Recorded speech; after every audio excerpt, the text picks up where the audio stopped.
Мы вновь, как и в прошлый раз, в Ремезовском ущелье.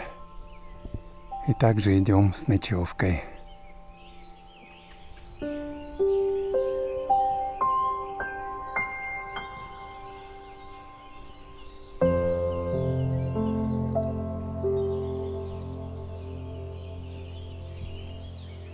Как мы ходили.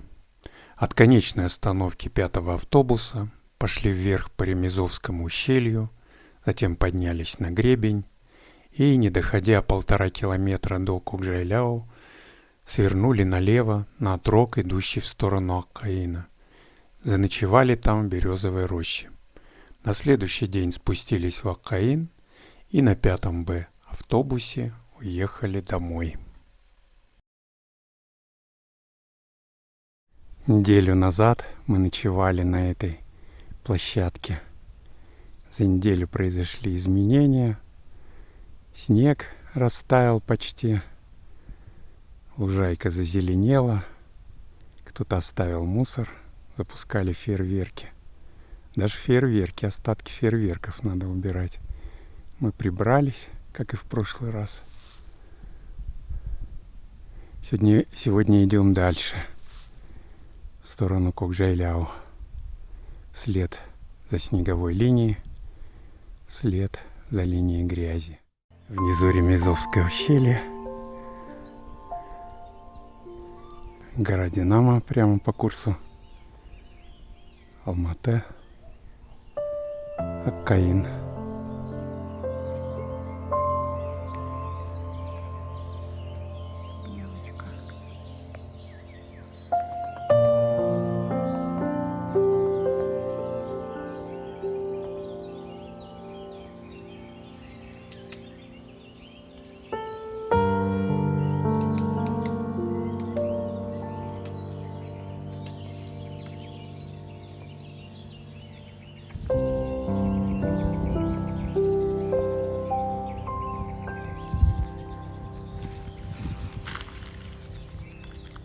Преодолеваем очередной крутой подъем. Это вам не с маленькими рюкзачками.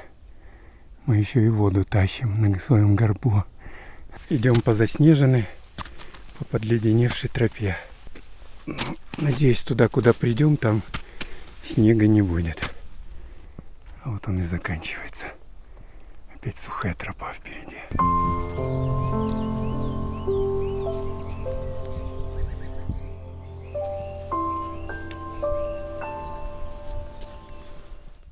Прошли почти 4 километра. Здесь кемпинг тоже. Отсюда 2 километра до Кокжайляу. Значит, нам до поворота налево, куда мы пойдем по гребню, еще метров 500. Здесь высота 1900 метров над уровнем моря. Даже 1910, как Ира уточняет. Прошли 4,5 километра от конечной остановки 5-го автобуса. И, не доходя до Кокжайляу, сейчас сворачиваем налево. На этот так хорошо заснеженный склон. Фонариков нету, кошек нету. Затянули ботинки, заправили брюки в носки. Будем торить тропу. Высота 1970. Да, высота здесь 1970 метров над уровнем моря. Ночевать будем чуть ниже. Там красивейшая березовая роща. Сейчас будем спускаться в нее. Здесь самый трудный участок похода. Преодолеваем очередную снежную полосу. Снег мокрый. Но ничего. Скоро проталина. Дальше, кажется, сплошняком уже лежит. Но идти не так далеко. Метров, наверное, 300 в общем, да, до рощи? Да, где-то так. Да. О, тяжелый участок. Но еще полностью не прошли. Снег глубоченный, мокрый. Очень тяжело. Долго так шли, наверное, минут 40. Но уже до рощи, до вожделенной рощи уже недалеко. Это уже мелочь. Вон она, наша роща. И спустились. Вот она, наша роща впереди. Очень красиво здесь. Здесь есть плоские полянки. Найдем местечко для лагеря себе. Шли 5 километров. Вот по этому гребню мы шли. Ремезовскому. Там спустились через эти снежные поляны. И на очень хорошем месте поставили палатку. Ровная, открытая. Высота над уровнем моря около 2000 метров, 1980 метров. Сейчас оборудуем здесь себе скамеечки. Уже немножко сделали. Нравится, что оно под солнышком, открытое. Весной и осенью лучше в таких располагаться местах. Подальше от деревьев. Там внизу самая роща. Там красивее, конечно. Но там тень и много деревьев вокруг. А сейчас весна. Почва влажная. Может и ветер налететь. И все. И прощай. Палатка. Ну, наверное, не только палатка. А здесь более-менее. Здесь опасности вроде бы нету. И ровная площадка. Много бревен, из которых мы сейчас себе соорудим скамеечки. В общем, место очень нравится. Естественно, ни души. А это что у нас под бревнышком? Нож. Да еще и с ножными. Кто-то сюда когда-то приходил. Ну какой.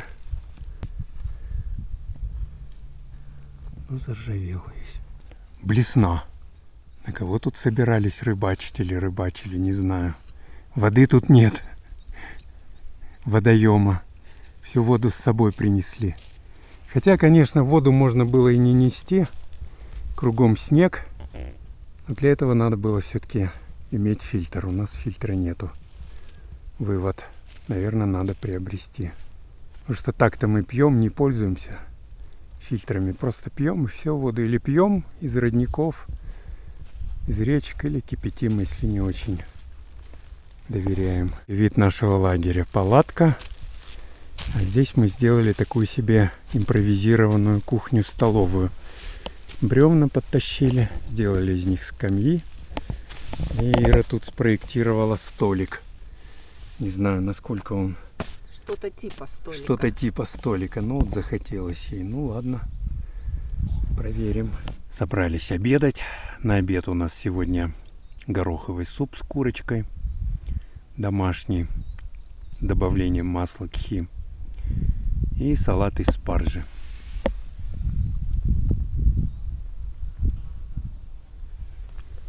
Приятного аппетита нам. Погода совсем испортилась. Похолодало. По прогнозу так и было. Пасмурно, но без осадков. Но я думаю, что осадки будут. Собрались ужинать, уже стемнело. При свете своих прожекторов я буду есть гречку сублимированную с курицей. Эйра захотела бигбон. Также остатки салата из спаржи, джерки, редиску и к чаю пирог-сырник. Уже совсем стемнело. Что-то идет что-то типа снега какого-то. Мелкий такой совсем. Сейчас чаю попьем. И забьемся в палатку, наверное.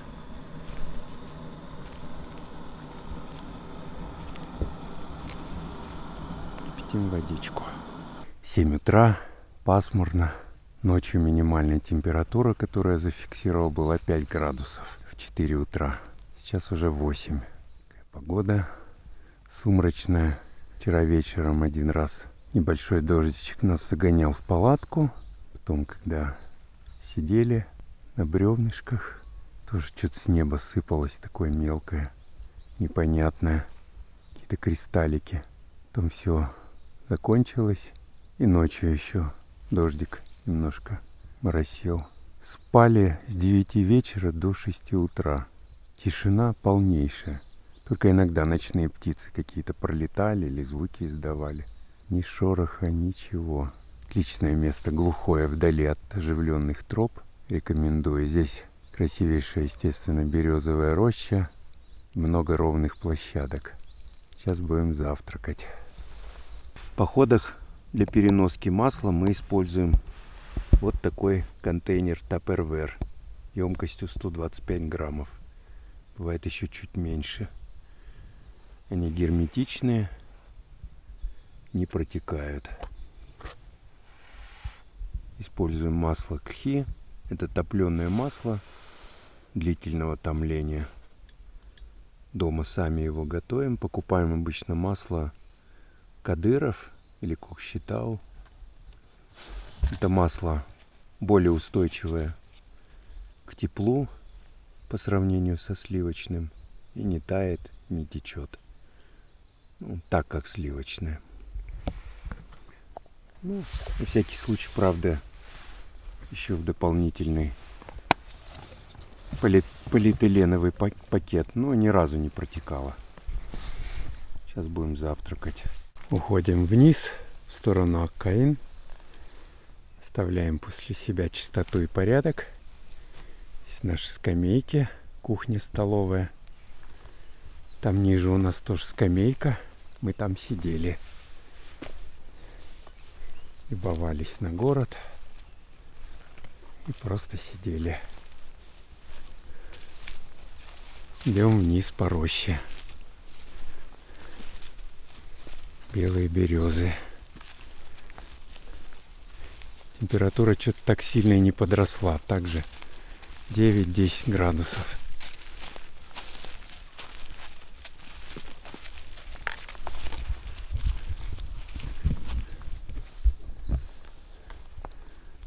А это уже гребень, который выходит на Кокжайляу.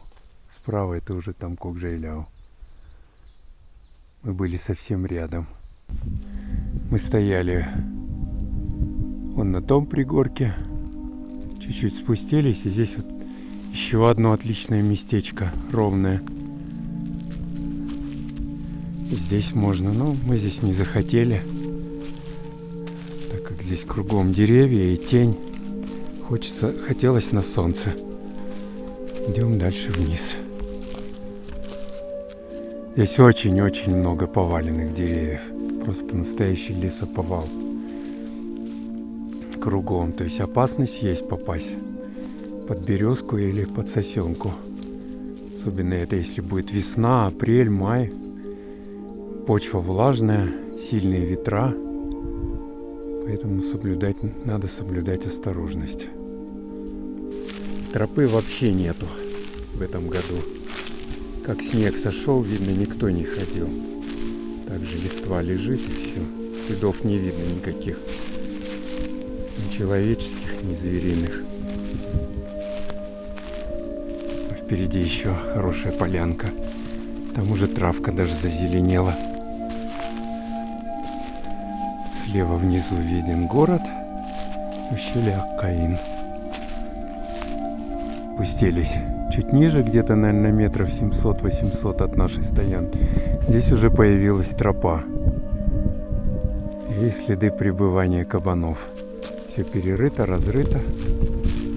Также этот лесовывал. Скоро эта роща закончится.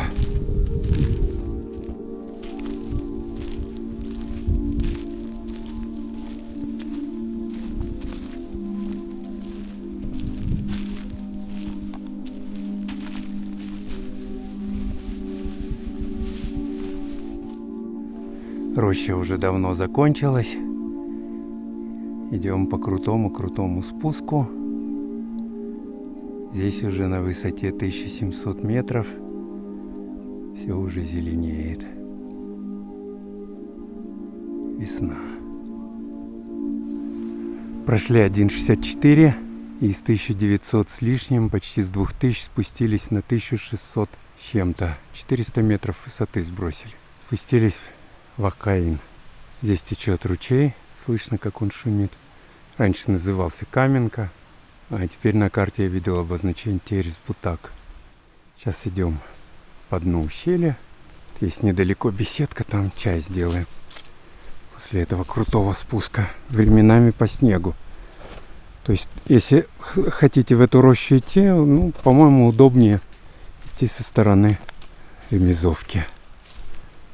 Хотя и отсюда тоже приятно подниматься. Покруче, по-моему.